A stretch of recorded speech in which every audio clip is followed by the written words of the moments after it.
안녕하세요, 필립입니다. 오늘의 사연 읽어보겠습니다. 내 나이도 이제 60이 다 되었습니다. 옛날에는 예순이면 환갑잔치도 하고 떠들썩했지만 요즘 누가 환갑잔치 하나요? 전 요즘이 제 인생에서 제일 황금기 같습니다. 뭐랄까 좀 걱정거리도 없고 편안하고 하루하루 잘 지내면 된다. 뭐 그런 생각으로 지내거든요. 하나뿐인 외동아들은 얼마 전에 결혼했고 정말 저희 둘이만 잘 살면 된다 하는 마음뿐입니다.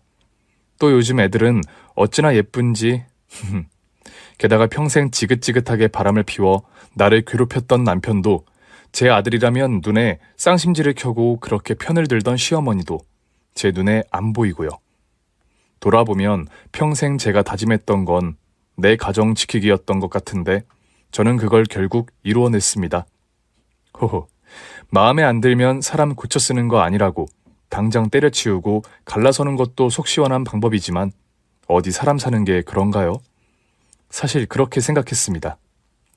필립의 사연방을 듣다 보니 정말 내 사연도 한번 보내고 싶다는 생각이 들어서 이렇게 적어봅니다. 뭐 이런 거지 같은 게 있나 싶어도 이게 돌아보니 제 인생이었고 결국에는 제가 참고 이겨낸 거죠. 저는 어쨌든 내 결혼 생활의 승리자입니다.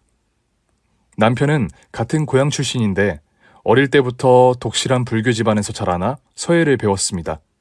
3대 독자라고 귀하게 키우기도 했고 제가 처음 봤을 때도 뭐 그만하면 엄청 미남이었습니다. 저는 같은 동네에서 자라 익히 이야기는 듣고 있었는데 어렸을 때 동네에 신동이 태어났다고 소문이 자자했답니다. 그림을 엄청나게 잘 그렸거든요.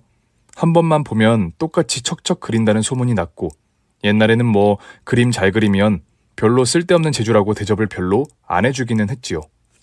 하지만 남편은 그림도 잘 그리고 3살 때부터 동네 서당에서 글을 배웠는데 아주 똑똑하다고 소문이 났던 거지요. 저는 같은 동네에서 자라 고등학교 졸업하고 집안에서 지내다가 남편이랑 선을 봐서 그렇게 결혼을 했답니다. 남편은 키가 좀 작은 편이어서 그렇지 이목구비가 반듯했습니다. 사실 옛날에는 키 작은 남자가 또 크게 흠도 아니었어요. 너무 멀대같이 키 큰 남자보다 실속 있고 자기 거 잘 챙긴다고 생각하기도 했거든요. 그건 여자도 마찬가지였죠. 하여튼 남편도 저도 오종종한 키에 뭐 좋게 말하면 아담한 사이즈였습니다. 남편은 서울에서 좀 유명한 미대를 졸업하고 울 고향에서 고등학교 미술 선생님으로 와 있었거든요. 학교 선생님이면 뭐 엄청 돈을 잘 벌지는 않아도 그럭저럭 살면 되겠다 싶었어요. 그리고 사실 인물에 좀 반한 것도 있었습니다. 그림을 그리는 사람이어서 그런지 엄청 뭔가 분위기가 달랐거든요. 데이트도 몇 번 안 했지만 뭔가 좀 낭만이 있달까요?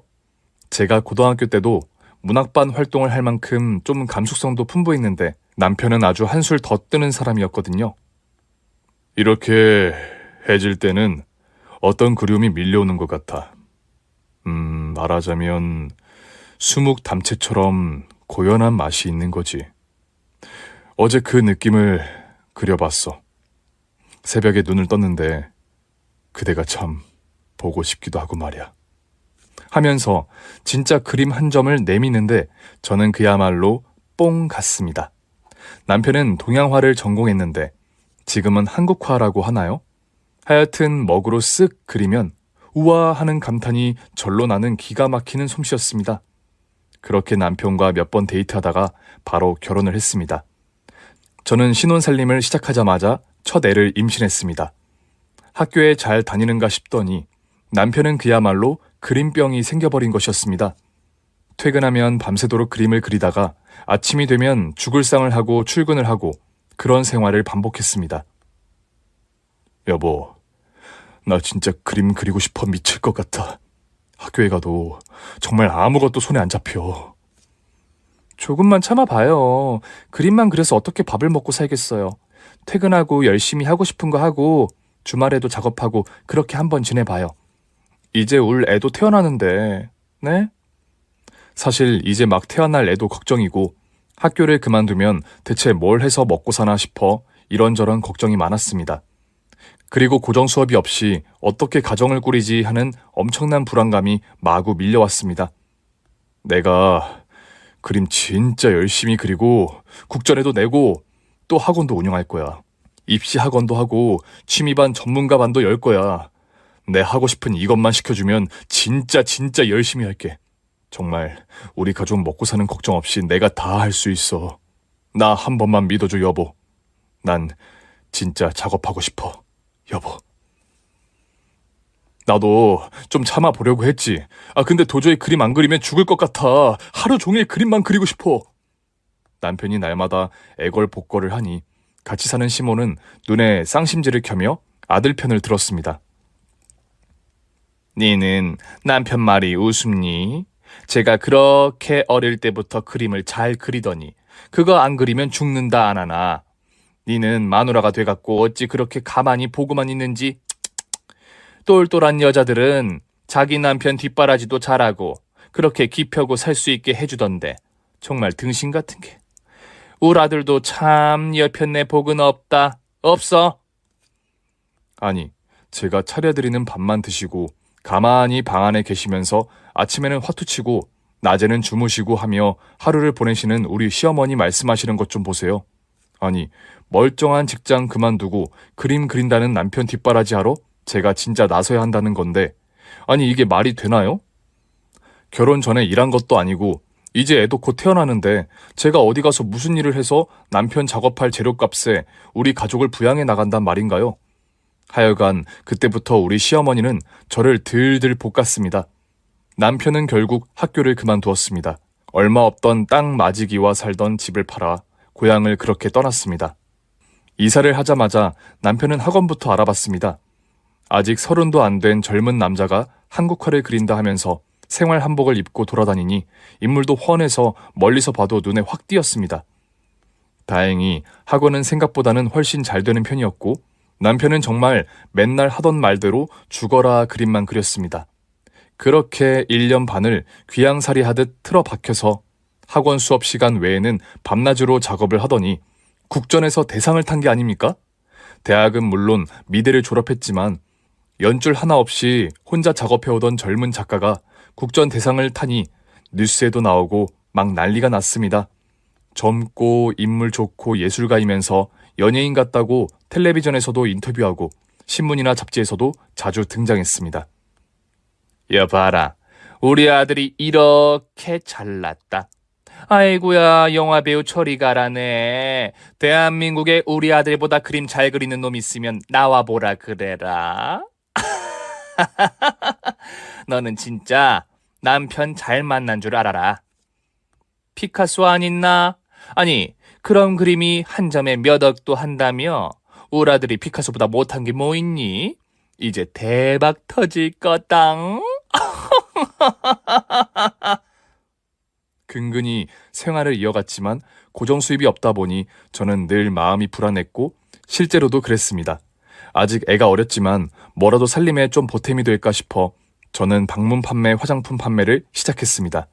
그래도 예민한 남편 기죽이기도 싫었고 저렇게 말씀만 하는 시어머니가 돈을 보태줄 것도 아니고 무엇보다 내가 따박따박 모아야겠다 싶었습니다. 남편은 자기 외모에도 엄청 신경을 썼는데 어느 날부터는 또 머리를 길러서 묶어 다녔습니다. 긴 머리를 묶어 생활 한복을 차려입은 남편은 좀 멋있어 보이기도 했고 그랬습니다. 하여튼 국전에서 대상을 받은 이후로 학원에는 수강생이 점점 늘었고 남편도 더 열심히 그림을 그렸습니다. 하루 종일 부지런히 학원생들을 가르치고 일과가 끝나면 또 그림을 그리며 밤을 새우고는 했습니다. 제가 맨날 하루 두 끼 먹을 도시락을 싸주었는데 어느 날부터인가 도시락이 필요 없다고 하는 것이었습니다. 이제 도시락 안 싸도 된다. 낮에는 수강생들이 싸오는 도시락 같이 먹으면 되고 저녁에는 배달 도시락 있더라. 그거 먹으면 된다. 한 번씩 반찬만 해주면 갖다 놓고 먹어도 되고. 그래도 도시락 싸가면 먹기 편할 텐데 수강생들이 선생님 도시락 일일이 챙겨오는 것도 아닐 테고. 알겠어요. 또 필요하면 언제든 이야기해요. 애치다거리 하랴 시어머니 반찬하랴 저도 돈 좀 벌어보겠다고 들락거리자니 도시락 싸는 게 정말 곤욕이었는데 잘 되었다 싶었습니다. 그러던 어느 날이었습니다. 좀 일찍 퇴근해서 반찬 좀 만들어 학원에 갖다 두려고 이것저것 푸짐하게 장만해서 싸들고 학원 문을 열었습니다. 아니, 이게 무슨 일이랍니까? 남편과 어떤 여자가 둘이 밥을 먹고 있는데 서로 반찬을 먹여주고 지랄을 하는 게 아닌가요? 예쁜 3단 찬압에 도시락 반찬은 또 어찌나 알록달록한지 이게 무슨 일인고 싶었습니다. 인사해 여보. 여기는 우리 수강생이야. 간만에 도시락 한번 싸왔다고 해서 먹고 있어. 당신은 저녁 먹었어? 어머, 안녕하세요. 사모님이시군요. 말씀 많이 들었어요. 사모님은요, 무슨 맛있게 드세요. 여보, 나 오늘도 늦어. 먼저 자. 곧 또 출품해야 해서 밤샐 것 같아. 남편은 학원 밖으로 따라 나오면서 그렇게 말을 하는 것이었습니다. 그림 그린다고 하루 이틀 늦은 것도 아니고 시골에서도 맨날 밤새고 눈이 빨개서 다니고 하던 사람이라 그런가 보다 했습니다. 그러던 어느 날이었습니다. 그 여자가 절 좀 만나자는 것이었습니다. 해사한 얼굴이 제법 예쁜 그 여자는 자기 남편과 이혼을 했고 울 남편을 스승으로 남자로 너무나 사랑한다는 것이었습니다. 제발 헤어져 주세요. 아무것도 안 주시고 그냥 맨몸으로 보내주시기만 하면 돼요. 정말 사랑한 적도 없는 남편과 사느라 너무 힘들었는데 선생님을 만나니 사랑이 뭔지 인생이 뭔지 알게 되었어요. 선생님은 제가 이런 마음인지 잘 몰라요. 제발요. 아니, 이게 무슨 소리예요? 사랑이 뭔지 알다니, 아니 뭐 결혼 생활을 사랑으로 합니까? 다 필요 없고 내 가정 나는 지키렵니다. 못 들은 거로 하고 내 이번 한 번은 넘어갈 테니까 그쪽도 정신 차리세요. 예술 같은 소리 하고 있네 진짜. 남의 남편 먹인다고 도시락 싸들고 싸돌아다니지 말고 집에 있는 당신 남편이나 챙겨요. 네? 멀쩡하고 잘 살고 있는 사람한테 이혼하라 말라 그따위 소리 하지 말고. 정말 손이 덜덜덜 떨렸습니다. 하지만 저는 정말 아무렇지 않은 것처럼 덤덤하게 이야기했습니다. 우리 애가 이제 겨우 돌이 지났는데 이혼이라니요? 시어머니 새끼 밥 다 챙기면서 그 미친 잔소리 듣는 것도 지겨워 죽겠는데 남편이란 놈은 어디 정신 나간 덜 떨어진 년이랑 바람이나 피우고 자빠졌네 싶은 게 진짜 뭐 이런 거지 같은 게 다 있나 싶었습니다. 그래서 남편한테 뭐라고 따졌냐고요? 아니요. 전 진짜 남편한테 별말 안 했습니다. 제 눈치만 이리저리 보더니 어느 날 밤에는 술을 잔뜩 처먹고 와서 엉엉 우는 게 아니겠어요? 내가 사랑이 뭔지 진짜 몰랐다. 사랑이 이런 건 줄 알았으면 내가 말이다. 헛개비 같은 내하고 살아서 당신은 뭐가 좋겠어. 나는 다 필요 없다. 그냥 날 좀 보내줘. 내가 그림 그리면 그 옆에서 그냥 하루 종일 굶고 앉아만 있어도 너무너무 행복하단다. 나도 내가 이럴 줄 몰랐어.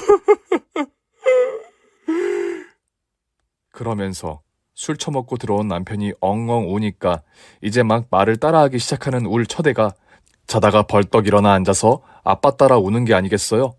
아니 진짜 기가 막히고 코가 막혀서 어이가 없었습니다. 바람, 사랑, 인연, 행복 같은 소리하고 자빠졌네. 뭔 욕을 한 바가지 갖다 엎어주고 싶었지만 사실 그것도 귀찮았습니다. 그저 입 닫고 앉아서 우는 애만 달랬습니다. 진짜 내 갖고 있는 거 다 줄게. 아, 우리 애? 애도 당신이 키우기 싫으면 우리가 키울게. 제발 나 좀 놔줘 제발. 애를 키운다고요? 내가 왜 우리 애를 키우기 싫어요? 당신 잠시 눈에 뭐가 씌어서 그런 거니까 어서 냉수 마시고 정신 차려요. 서로 이혼하고 만나봤자 좋은 꼴 못 봐요. 아 참, 난 당신하고 이혼할 생각이 전혀 없어요. 당신이 그 여자랑 헤어져요. 어서. 괜한 시간 끌지 말고. 남편이 바람이 난 그 여자는 집안도 빵빵한데 부모님이 시키는 결혼해서 그냥 아무것도 모르고 2년인가 살다 결국 이혼을 한 것이었습니다. 애도 없고 집안에서만 있으니 답답해서 두어 달 전부터 그림이라도 배워볼까 하면서 우리 남편 학원에 다녔더라고요. 그러다 울 남편한테 뿅 간 거죠. 붐만 되면 휘리릭 그림 잘 그려, 노래도 또 엄청나게 잘 부르거든요. 기타 치면서 노래 한두 곡 불러주면 뭐 좀 마음이 스르르 움직이죠. 게다가 또 쓸데없이 말도 번지르르하게 잘하고 그렇게 또 여자들이 좋아할 만한 소리만 골라 합니다. 한 2, 3년을 하여간 잊을만 하면 그년이 제발 헤어져 주세요 하면서 나타나고 이놈의 남편 새끼는 또 술만 마시면 저한테 제발 좀 자기를 놔달라고 애걸복걸하는 것이었습니다. 네, 다 들었다. 니는 도대체 얼마나 남편 건사를 얼마나 못했으면. 아이고, 옛날 같으면 내가 작은 며느리라도 보는 건데 요즘은 뭔 놈의 세상이 그런 것도 안 되고 그놈이 울고불고 넋을 쏙 빼고 다니는 꼬락선이 진짜 보기 싫다. 답답하다 답답해. 야야, 니는 답답하지도 않나? 어? 무슨 고래 힘줄도 아니고 그래 끄떡도 안 하니? 같은 여자인 내가 봐도 니는 야리야리한 매력이 한 개도 없다. 그러다 진짜 소박 맞는다. 답답다. 아이고 진짜. 그따위로 할 거면 당장 헤어져. 어이구, 지 남편 간수도 하나 제대로 못하니 이게 무슨 꼴이니? 참나. 아니, 누가 누구를 야단치고 나무라는지 진짜 이해할 수가 없었습니다. 그로부터 한 2년인가 진짜 발정난 놈처럼 쏘다니고 난리를 피우며 저한테 헤어져 달라고 빌다가 결국에는 집에도 안 들어오고 학원에서 살더라고요. 그러다 결국 그년이 떠나갔나 보더라고요. 말로는 뭐 부모님이 독일 가서 공부하라면서 억지로 보냈다는데 남편 놈이 이혼을 안 하니 지쳐서 헤어진 것인지 알게 뭐예요. 실제로 독일에 간 건지 어떤 것인지 남편은 그때부터 또 좀 잠잠하게 그림 그리며 때마다 전시회하면서 열심히 지냈습니다. 그러면서 학원의 수강생은 점점 늘어났고 남편은 문인화 아카데미를 새롭게 개최했는데 이게 또 인기 폭발이었습니다.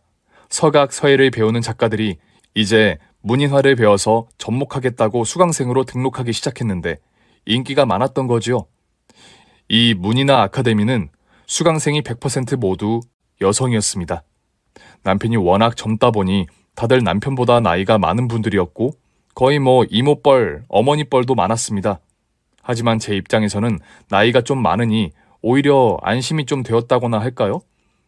남편이 직장을 그만두고 전업 작가를 하면서부터 주변에 여자들이 끊어지지를 않았기 때문에 저는 이제 그런 것부터 살펴보고 체크하곤 했습니다. 그러던 어느 날 남편의 정기 초대전이 열리는 날이었습니다.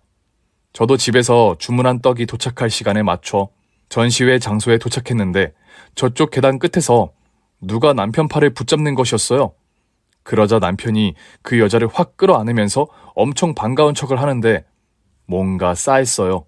모른 척하고 전시실로 따라 올라가니 손님들이 벌써 많더라고요. 어머, 선생님, 어쩌면 이렇게 멋있어요? 정말 김홍도가 환생하셨나, 장승업이 환생을 하셨나? 선생님 너무 멋있어요. 선생님 축하드려요. 올 선생님 작품은 역시 최고예요. 저 이번에도 한 점 사야죠. 딱 하나만 고르려니 너무너무 고민돼요. 아니, 선생님은 매년 어쩜 이리 새로운 작품을 내시는 거예요? 정말 어쩜 너무 놀라워요. 뭐 어쩌고 저쩌고 하면서 다들 남편 팔짱을 한 번씩 끼고 이 작품 앞에서 찍고 저 작품 앞에서 찍고 난리를 피우더니 또 단체 사진도 찍고 하여튼 난리 복세통이었습니다. 제가 주문한 떡이 도착은 했는데 딱히 뭐 둘만한 데도 없고 해서 혼자 떡보따리를 들고 털레 택시를 잡았습니다. 아니, 마누라는 안중에도 없고 전애끼리 지지고 볶고 하는데 제가 있을 이유가 없더라고요. 니는 그래, 그 떡은 다 뭔데? 아니, 울 아들 전시회에 가서 예쁘게 담아가지고 찾아오는 손님들한테 좀 드시라고 인사도 하고 그래야지. 네가 그래 센스 없게 구니까 대접을 못 받는 거야. 네가 무식해서 그런데 국전에서 대상 받는 거 그게 어디 쉬운 줄 아니? 네 남편이 받으니까 뭐 아무나 다 받는 거 같아? 그림 사는 사람들 다 돈 있는 집 사모님들인데 좀 싹싹하게 대하고 제대로 대접해드리면 좀 좋니? 아유, 눈치도 없고 센스도 없고 그러니까 자꾸 걔가 밖으로 돌지. 밖에서는 그 대단한 사모님들이 자기를 그렇게 대접해주고 작품이 어쩜 이리 훌륭하다고 그렇게 호들갑을 떨면서 갖고 싶어서 난린데 니는 어째 다 늙어 빠진 내보다 더 센스가 없니? 아유, 가르쳐서 될 게 아니야, 아니, 남편 전시회에 기쁜 마음으로 갔다가 김이 확 빠져 돌아온 건 저인데 시어머니 잔소리가 또 한보따리였습니다. 그날도 뭐 전시회 오프닝하고 술 먹고 뻗었다며 다음날 저녁이나 되어서야 집에 들어왔더라고요. 그러면서 남편은 그림도 벌써 많이 팔렸다며 엄청나게 기분 좋아 보이던데 저야 뭐 그냥 그런가 보다 했습니다.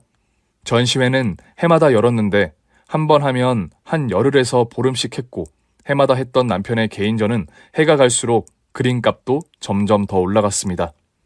저는 그래도 여전히 방문 판매 화장품을 했고 방문 판매 자체가 좀 고가 라인인지라 제 수입도 제법 짭짤했습니다. 게다가 이제는 팀장이 되어 저희 팀 자체가 좀 고수익을 올리고 있었습니다. 방문 판매 화장품은 한 시리즈면 몇백만 원씩 하는지라 가격대가 좀 비싸 손님이 많지는 않아도 좀 두텁다고 해야 하나요? 그러던 어느 날이었습니다. 오래된 고객 한 분이 손님을 소개해준다고 해서 그 집으로 방문을 했는데 세상에 글쎄 우리 남편 100호짜리 그림이 걸려있는 것이 아니겠어요? 아파트가 평수도 넓고 엄청나게 크던데 전실이라고 해야 하나요? 거기에 떡하니 걸려있었어요. 화장품 팔러 간 제가 차마 부인이라고는 말하지 못했지만 저는 진짜 엄청 기분이 좋았어요. 어머, 이 그림 참 멋있어요, 사모님. 어머, 이 언니 뭘 좀 아시네. 이 그림 우리 선생님 작품인데 좀 줬어요, 내가. 어머, 그래요? 어쩐지 그림이 진짜 좋아요. 전 그림 볼 줄은 잘 모르지만 느낌이 참 좋습니다, 사모님. 사모님은 무슨... 근데 이거 비밀인데 나 저 그림 그냥 얻어왔어요. 어머, 선물 받으신 거요? 저렇게 큰 걸요? 선물? 아니지. 선물은 내가 통 크게 한 거지. 그러면서 막 웃는 게 아니겠어요? 아니, 남편 그림 100호짜리는 크기도 크지만 가격이 만만치 않은데 그걸 그냥 얻어오다니 이게 무슨 말이지 싶었습니다. 참나, 나중에 우리 단굴한테 들어보니 세상에 그 미친놈의 새끼가 제일 좋아하는 수강생들은 하룻밤 자기랑 자면 그냥 그림을 준다는 거였어요. 뭐 아무나 다 주고 그런 건 아니라는데 그게 아무나 주는 거지 진짜 미친 새끼 아닌가요? 저는 온갖 옆에 애들 비위 맞춰가며 한 세트라도 더 팔려고 이렇게 다니고 있는데 이따위로 장난질을 치면서 지내다니 아니 미친 연놈들이 세상에 아무리 널렸다다지만 아니 이럴 수는 없잖아요. 아니 돈도 없는 놈의 새끼가 지가 몇 날 며칠 아니 한 달씩 걸려 그린 그림을 그냥 줘? 그년들은 또 그걸 넙죽 받아가고 아니 지 마누라는 온갖 옆에 애들 만나면서 사모님 그러면서 옆에 붙어서 화장품 팔아 돈 벌고 다니는데 한량도 이런 한량이 없다 싶었습니다. 누가 돈 주고 그림을 사냐고 자기가 더 좋은 거 준다는데 라는 말에 진짜 저는 기가 막혔습니다. 지 몸뚱어리 함부로 굴리는 게 그게 미친년이지 제정신인가요? 문이나 아카데미를 오래 운영하다 보니 남편은 자신의 진짜 제자들한테는 홀을 하나씩 지어주면서 또 장명료를 받고 했는데 그 제자라는 것들은 모두 다 의심이 갔습니다. 또 홀을 지어주면서 서각으로 새긴 도장까지 같이 주는데 이게 또 상당히 고가였습니다. 애련, 백련, 선묘, 어디서 듣도 보도 못한 이상한 한자 이름은 다 우리 남편 제자들 호였습니다. 홀을 받은 년들은 다들 남편 애인이라며 소문이 파다했습니다. 아니, 제가 보기에도 그런 것 같았습니다. 엄청나게 늙은 할머니나 머리 허연 아줌마들이 울 신랑을 여보 하면서 부른다는 둥, 늙은 여자 둘이서 머리를 쥐뜯고 싸웠다는 둥, 진짜 더럽고 치사한 이야기를 수도 없이 들었습니다. 남편은 개인 수업도 하고는 했는데 수업료도 제법 비쌌습니다. 또 이제는 제자들도 정기 그룹전이나 전시회를 하고 있는 데다 그때마다 고액의 사례금도 받는 거로 알고 있는데도 남편 주머니는 늘 텅텅 비어 있었습니다. 주변에서 내가 잘 벌어 그림 그린다고 그러는 애들 다 불쌍해. 그래서 내가 오는 애들마다 밥도 사주고 술도 사주고 차비도 주고 그러지. 당신 내가 학교 그만뒀을 때 생각 한번 해봐. 집이 잘 살아서 부모 덕에 떵떵거리며 내가 화가 입네 하는 애들도 있지만 그림은 너무 그리고 싶은데 먹고 살기 힘든 애들이 더 많아. 내가 모른 척할 수는 없잖아. 어? 내가 지금 그 얘기하는 게 아니잖아요. 그 제자라는 여자들, 그 여자들 조심 좀 해요. 여자들이 얼마나 말이 많은데 나도 다 귀가 있어요. 그리고 당신 그림은 어떻게 판매해요? 그 돈은 다 어디 있어요? 재료비하고 학원 운영하고 그러는 데 쓰면 오히려 모자라. 이러다 보면 또 좋은 날 올 거야. 너무 돈 그러지 좀 마. 나도 열심히 하고 있잖아. 그래서 저는 정말 진짜 악착같이 돈을 모았습니다. 돈을 조금 모으자마자 제일 먼저 한 일은 시내에 있는 작고 오래된 평수의 아파트 한 채를 전세 끼고 샀던 일입니다. 남편 새끼 하는 걸 보니 믿을 구석은 없고 어떻게든 제 힘으로 돈을 모아야겠다고 결심을 했습니다. 그런 암만 이게 남편의 잘못이든 뭐든 그래, 이런 상황에서 무조건 이혼을 하게 되면 절대 안 되겠다고 마음을 다잡았습니다. 어떻게든 경제력을 갖춰야지. 남편은 지 벌어 지 쓰기 바쁘지만 그래도 하나뿐인 아들한테 들어가는 돈은 어떻게든 마련해줬습니다. 저는 생활비며 이런 걸 다 챙기고 살았고요. 저는 가정이라는 이 자체를 정말 깨고 싶지도 않았습니다. 누구한테 보여주고 싶어서 사는 건 아니지만 이혼해봤자 뭐 별거 있나요? 또 이혼해서 사는 사람들도 그렇게 더 행복하거나 만족하는 것 같지도 않았고요. 물론 죽지 못해 그냥 살면 그건 안 될 일이지요. 과감하게 때려치우고 이혼하는 것도 필요하지만 무작정 이혼하는 건 아니라는 거지요. 어쨌든 저는 이혼 같은 건 하기 싫었어요. 남편은 여자라면 사족을 못 써서 그렇지 저한테도 나쁜 건 아니었어요. 물론 여자를 그렇게 좋아하는 게 괜찮다는 게 아니라 제가 보기엔 불치병 같았어요. 진심으로 그 여자를 사랑하는 게 아니라 뭐랄까 약간 사랑을 할 때 오는 치열함이나 어떤 결핍 같은 에너지가 필요해 보인달까요? 아니 무슨 또라이 같은 말이냐고요? 하여튼 전 남자 여자가 있다면 그 다음에 예술가와 연예인이 있다고 생각하는 사람인지라 새로운 종족이랄까 사실 예술가를 좀 그렇게 생각하는 편이었어요. 어쨌든 다들 사람 고쳐서 쓰는 거 아니라지만 저는 진짜 제대로 뜯어 고쳐서 살아볼 작정이었어요. 정말 이를 악물고 마음을 다잡았어요. 이 세상 모두를 속이는, 아니 그 누구보다 나를 속이는 그런 연기를 하기 시작했습니다. 여자 좀 만나면 어때요? 제자들이 다 여잔데 그럼 아무도 못 만나게요? 예술가들을 다 남녀로만 보면 안 되죠. 예술하는 건데. 아유, 전 괜찮아요. 작업하느라 울 그이가 고생하죠. 창작이라는 게 그게 쉬운 게 아니잖아요. 전 창작은 모르지만 울 남편 보면 참 고통스러운 작업이구나 싶어요. 그냥 학원 수업이나 하면서 좀 편하게 살면 될 텐데 말이에요. 남편? 정말 존경하죠. 문학의 뉴스 이런 데 보면 우리 남편이 늘 새로운 지평을 여나 봐요. 기업에서도 후원한다고 많이들 사주시고. 아 참, 종합병원에도 여러 점 걸려있던데. 다들 안목이 있으셔서 너무 감사합니다. 저는 그때부터 철저히 연기하며 예술을 이해하고 창작의 고통을 헤아리는 아내인 척 연기를 하기 시작했습니다. 아니, 센스도 없고 눈치도 없더니만 그래도 남편이 얼마나 중한 일을 하는 줄은 아는구나 그래? 그래, 그것도 모르면 니는 진작에 소박감이지, 어? 오늘 저녁엔 청국장 먹고 싶다. 맛있게 한번 끓여봐라, 어? 제 속도 모르는 시어머니는 혼자서 아주 신이 났습니다. 다 제 아들이 잘나서 그런 줄 알고 말이지요. 남편은 점점 더 유명해져서 졸업한 모교에도 강의를 나가게 되었고 거기서 만난 어린 대학생들까지 들러붙어 아주 정신줄을 놓고 살았습니다. 내 같은 마누라는 안중에도 없는 듯이 제 맘대로 설치고 돌아다녔습니다. 저는 진짜 아무 말도 하지 않고 아무것도 모르는 척하며 그저 극진히 대접했습니다. 이야, 이거 진짜 맛있다. 어떻게 이렇게 맛있어? 여보, 맛있어요? 그러니까 아무리 작업하느라 바쁘고 그래도 집에는 와요. 응? 내가 맨날 칠첩반상 차릴게요, 여보. 네?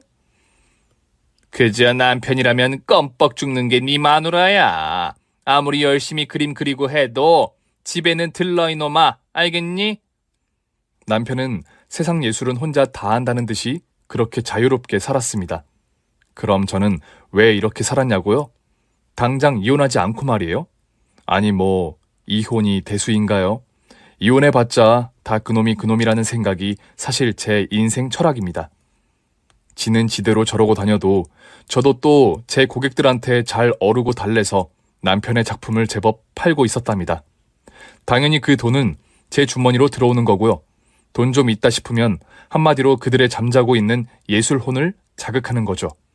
남편이 자신의 작품으로 무슨 짓을 하든 저는 전혀 작품을 팔아 차곡차곡 모았습니다. 사실 전시회 한 번 하면서 제가 그렇게 판매해보니 금방 목돈이 생겼습니다. 저도 좀 더 차려입고 미술에 대한 공부도 조금씩 했습니다. 그러면서 안목과 재력이 있으면 당연히 이 정도의 그림은 꼭 소장해야 한다면서 제가 무슨 큐레이터라도 되는 것처럼 내주하는 예술가 아내의 표본처럼 굴며 영업을 했습니다. 그 돈도 싹 다 모아서 그 다음에는 전세 끼고 살던 그 아파트 전세금을 다 내어주었고요. 그러니까 이제 그 집은 온전히 제 명의의 아파트가 된 거죠. 자기야, 열심히 작업해. 반찬은 내가 더 자주 해줄게. 뭐 먹고 싶은 거 있으면 언제든 이야기해. 알았죠? 보약도 지어놨어. 녹용 좋은 거로 넣어서. 그래, 네가 이제 나이가 좀 드니 철이 드는구나. 역시 내가 마르고 닳도록 얘기했더니 내가 다 가르친 보람이 있어. 시어머니에게도 남편에게도 저는 정말 한결같이 더욱더 잘했습니다. 하지만 도저히 말이 안 통하는 아줌마가 한 명 있었는데 당연히 유부녀였죠. 남편보다 몇 살 많았는데 도저히 안 되어서 이 여자 남편에게는 제가 모든 사실을 다 알려버렸어요. 내가 나서지 않아도 알아서 박살내겠지 했는데 역시나 실제로도 그렇게 되었고요. 저는 처음부터 남편 놈이 바람을 피운다고 해도 이혼하고 끝낼 생각은 없었고 평생 싹싹 빌면서 살게 하고 싶었거든요. 2년 전년 하도 많아서 이제 다 셀 수도 없을 지경이었습니다. 그러다 정말 사건 하나가 터져버렸습니다. 그날은 크리스마스 이브였습니다. 세상에 또 어떤 년이랑 부산 바닷가를 가던 길에 그만 교통사고가 나버린 것이었습니다. 어찌나 사고가 크게 났던지 차가 완전 납작해져서 바로 폐차가 되었답니다. 그년이랑 둘이 같은 병원에 이송되었는데 남편이랑 부인은 또 따로 있으니 진짜 드라마 찍었습니다. 엄청나게 다쳐서 일단 응급실 베드에 나란히 누워있는데 우리가 각자 들이닥치니 말이에요. 거참 진짜 어이가 없어서 서로 따지지도 뭐라 하지도 못하고 그냥 자기 가족 챙겼어요. 그런데 그 남편이 이렇게 말을 거는 것이었어요. 아니, 이게 무슨 일입니까? 우리 와이프는 전기 전하는 동료들끼리 답사 간다고 했는데 우리 와이프는 선생님하고 차를 탄 건가요? 다른 분들은 보이지를 않네요. 아닙니다. 뭘 잘못 알고 계시는군요. 단둘이 떠나는 답사였어요. 보시면 모르겠어요? 단둘이 떠나는 답사라뇨? 그런 답사가 있는가요? 어안이 벙벙해진 그년 남편이 제게 다시 물었습니다. 저기 누워 계신 부인한테 물어보세요. 단둘이 떠나는 답사가 무엇인지, 그게 뭔지 얘기해 주실 거예요. 안 그래도 그 정신없는 응급실에서 그년 남편은 다쳐서 정신없는 우리 남편 멱살잡이를 했고 자기 부인한테 온갖 욕을 해대며 다른 병원으로 이송해서 먼저 갔습니다. 교통사고에 정신이 오락가락하는 데다 멱살잡이에 뺨까지 얻어맞은 울 남편도 제가 우리 집 근처 병원으로 옮겨왔습니다. 남편은 양쪽 무릎 십자인대 파열에 갈비뼈 골절 등 여러 군데를 다쳤고 거의 6개월을 누워있던가 그랬어요.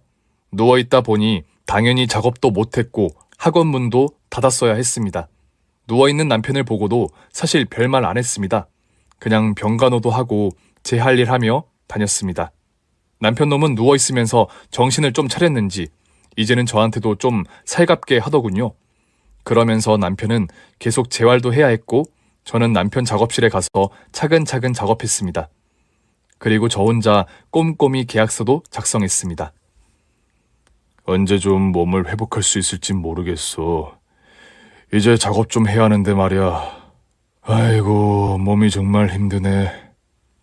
어서 몸이 좋아져야 우리 작가님 이런저런 작업하실 텐데. 작업실에서 이 작업도 하고 저 작업도 하고 말이에요. 당신은 무슨 말을 그렇게 해? 내가 다친 게 당신은 재미있어? 아니, 무슨 말을 그렇게 해요. 이렇게 열심히 간호하는 마누라한테? 이거 한번 읽어보고 여기에 서명이나 좀 해봐요.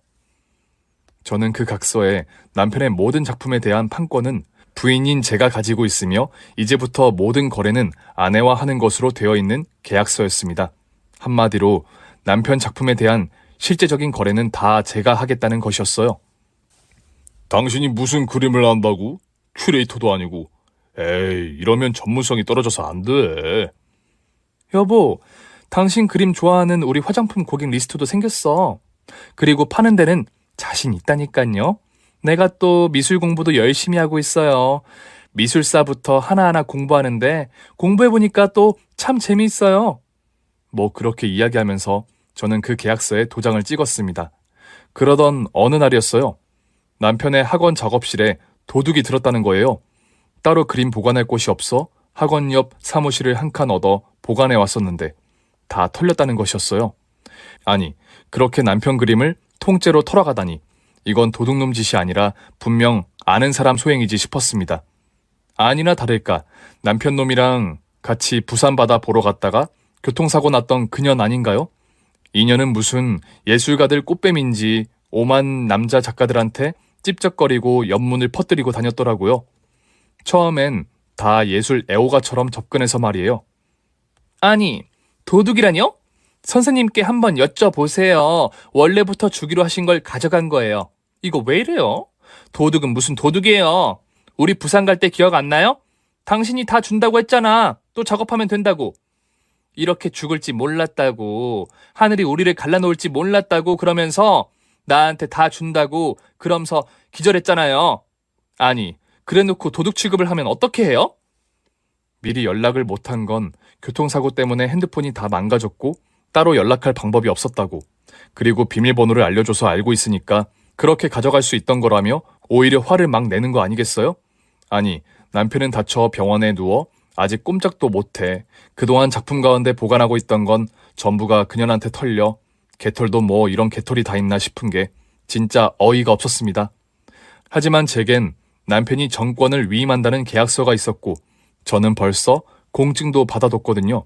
당당하게 말하는 그년 앞에 그 계약서를 내밀었습니다. 헛소리하지 말고 어서 원위치해. 그림 작업은 그이가 해도 권한은 다 나한테 있으니까. 오늘 중으로 그림 다 돌려주면 내 신고는 안 할 테니까 어서 갖고 와. 어? 이 도둑년아. 네가 그림이 탐나서 올 남편한테 들러붙었구나. 이런 미친 도둑년이 있나. 아이고, 등신 같은 저 남자는 이게 사랑인 줄 알고. 아이고, 내가 진짜 억울해서 신고해야지. 그냥은 못 있겠네. 어? 남편은 난리를 피우는 저를 아무 말도 없이 가만히 바라보기만 했습니다. 그러더니 한마디 하는 것이었습니다.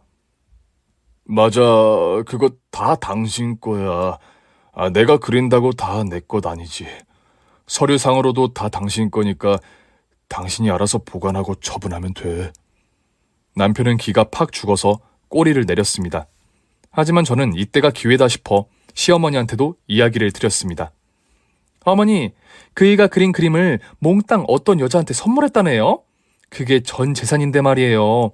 전 재산을 딴 년한테 줬다니 그이 학원 보관 창고에서 밑에 트럭을 대놓고 통째로 실어 날랐대요, 어머니. 이제 어떻게 해요? 그게 무슨 소리니? 그림을 통째로 선물하다니. 그러면 그 돈은 전부 어떻게 하고? 돈은 무슨 돈이에요?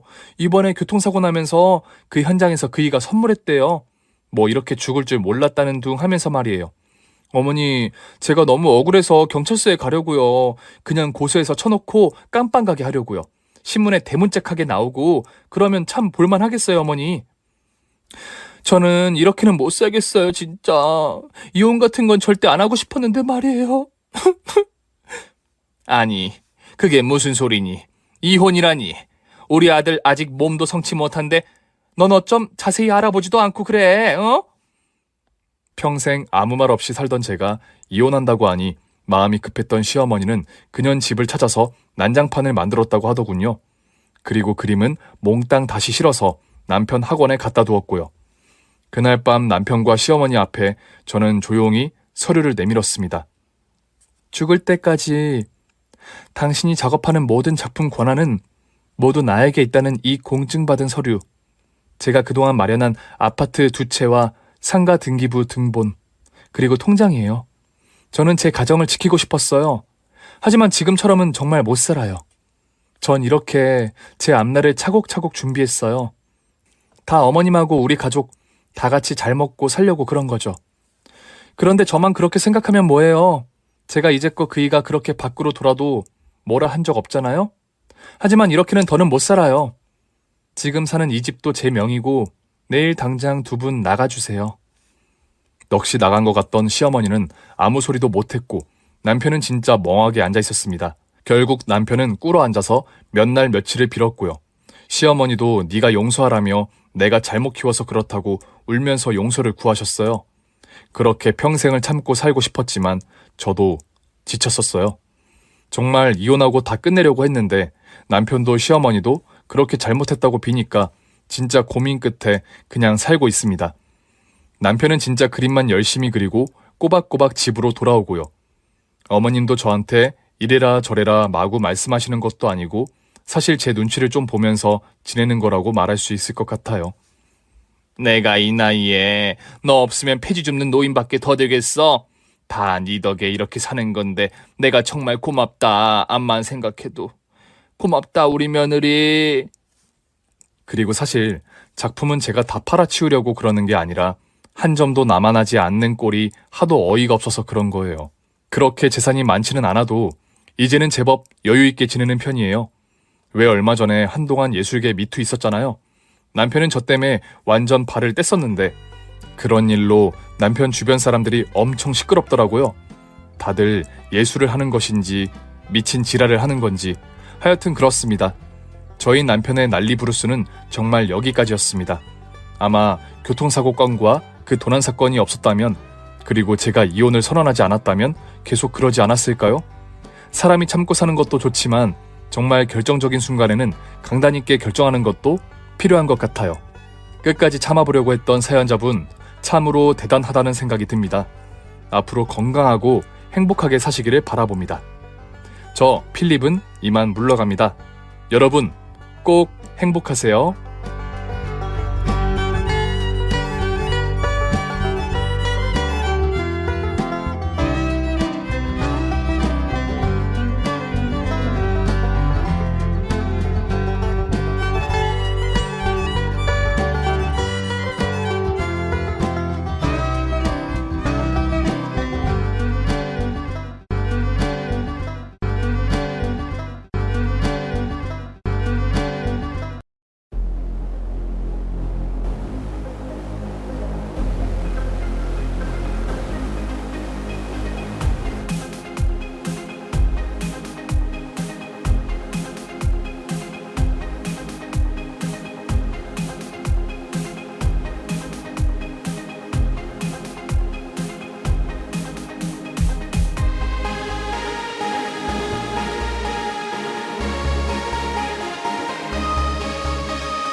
Audio Jungle.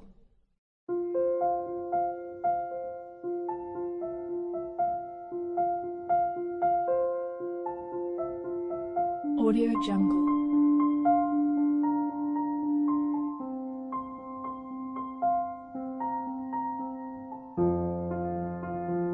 Audio Jungle.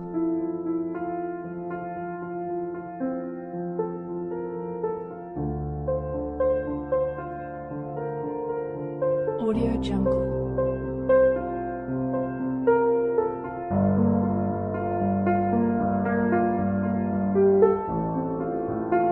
Audio Jungle.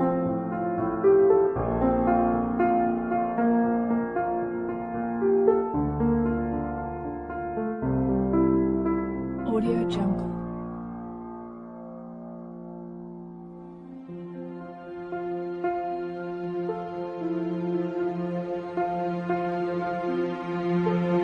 Audio Jungle.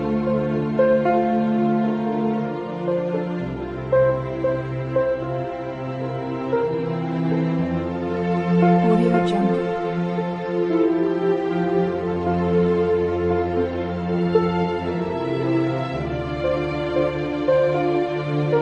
Audio Jungle.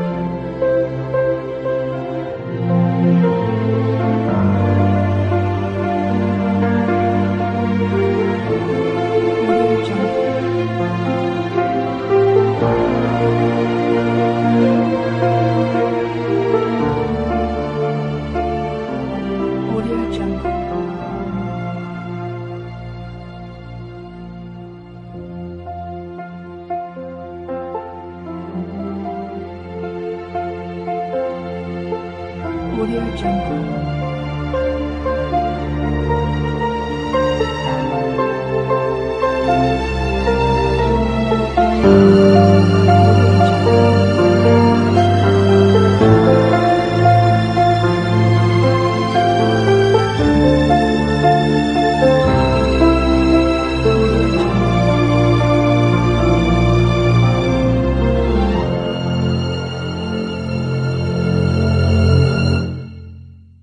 Audio Jungle. Audio Jungle.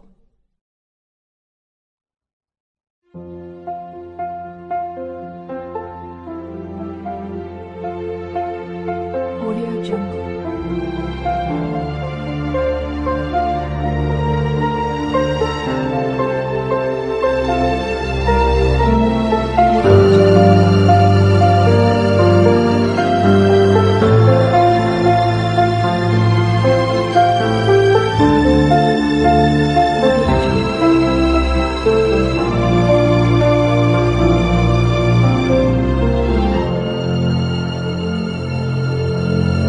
Audio Jungle.